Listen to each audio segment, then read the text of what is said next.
Hello my YouTube family, कैसे हैं आप सभी लोग। आप सभी का मेरे चैनल व्लॉगर्स का शापा में स्वागत है। I hope you guys are all well. इसी के साथ आज की वीडियो में हम बात करते हैं सरिता जी के बारे में।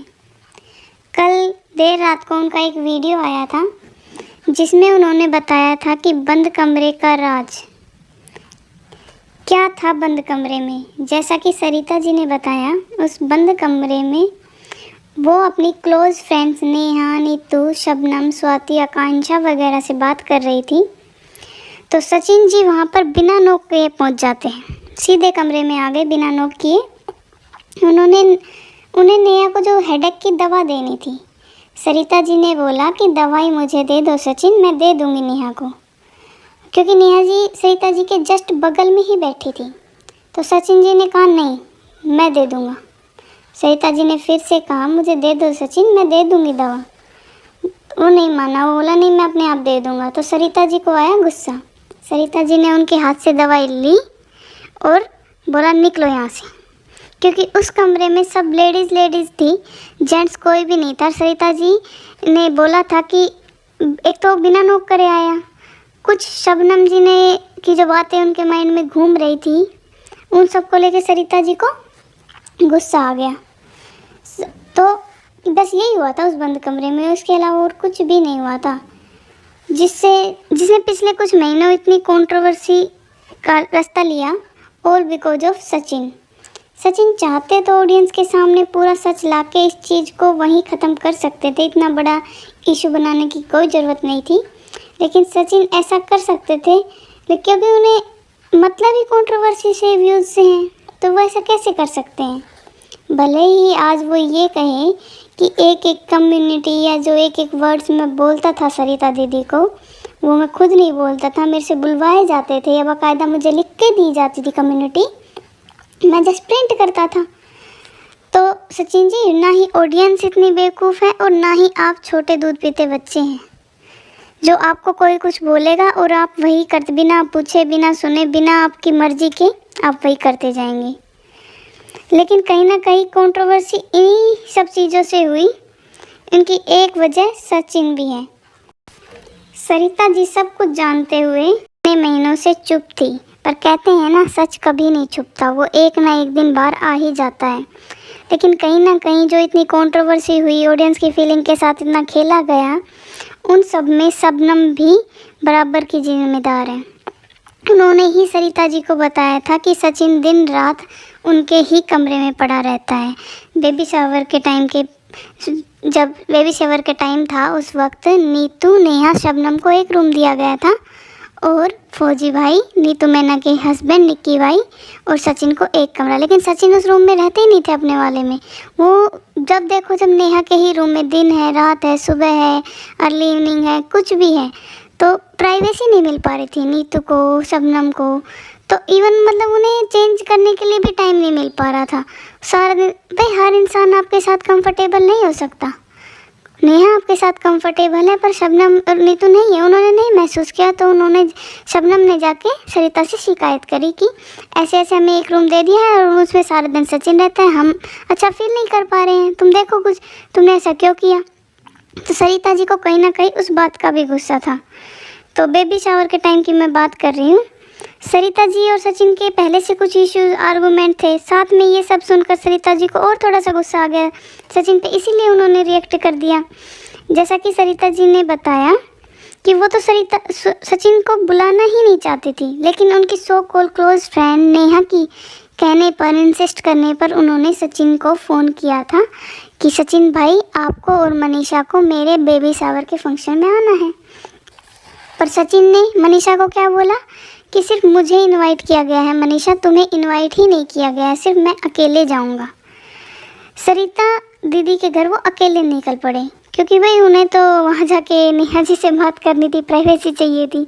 मनीषा वहाँ होती तो उतनी प्राइवेसी उनको नहीं मिल पाती। सच्ची बात है, कौन वाइफ हो चाहेगी कि उसका हस्बैंड किसी और वुमेन से इतनी देर बात करे। उनको मनीषा के साथ भी टाइम स्पेंड करना पड़ेगा, इसलिए वो मनीषा को वहाँ लेकर ही नहीं गए और अकेले चल पड़े उनके घर। अगर शबनम को जो कंट्रोवर्सी हुई थी उसी के टाइम अपना सब सच बता देती कि हाँ मुझे इशू था, मैंने बताया था सरिता जी को, मुझे प्रॉब्लम हो रही थी, तो इतनी बड़ी कंट्रोवर्सी ही नहीं। क्योंकि जो इतने महीनों से ऑडियंस के माइंड से जो खेला जा रहा है वो सब नहीं होता।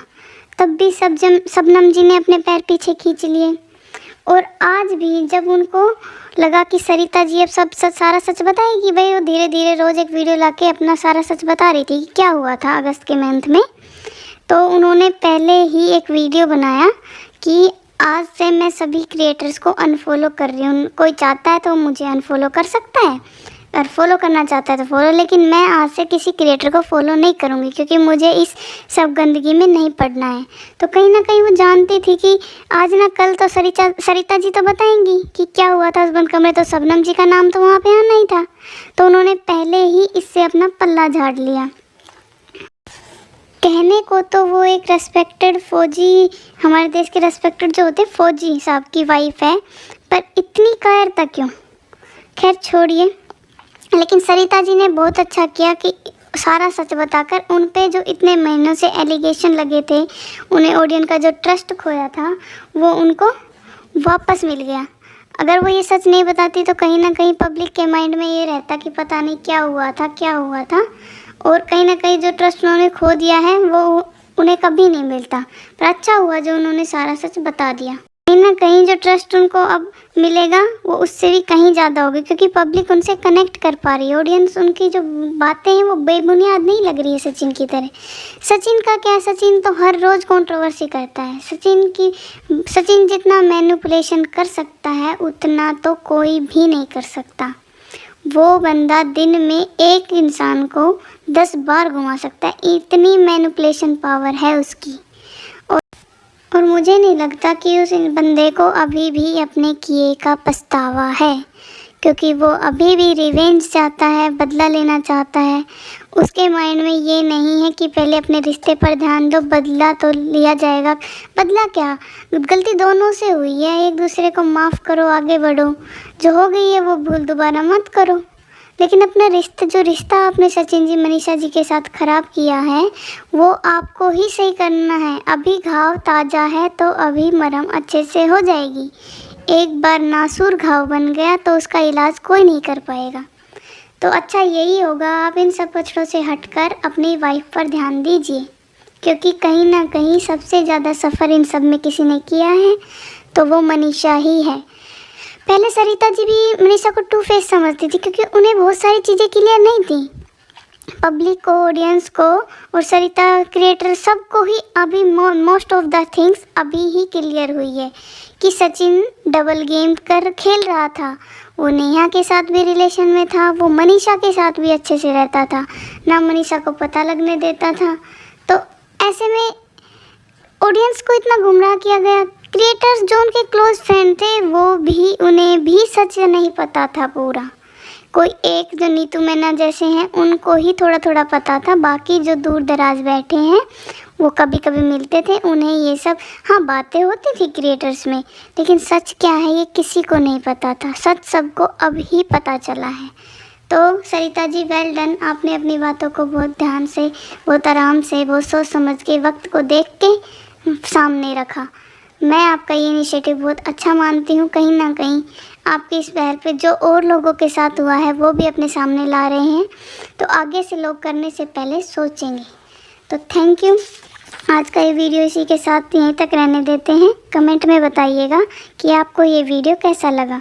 अगर आपको ये वीडियो पसंद आए तो वीडियो को लाइक और चैनल को सब्सक्राइब ज़रूर कीजिएगा।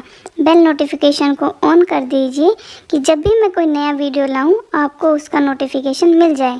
Thank you so much for watching this video. Thank you.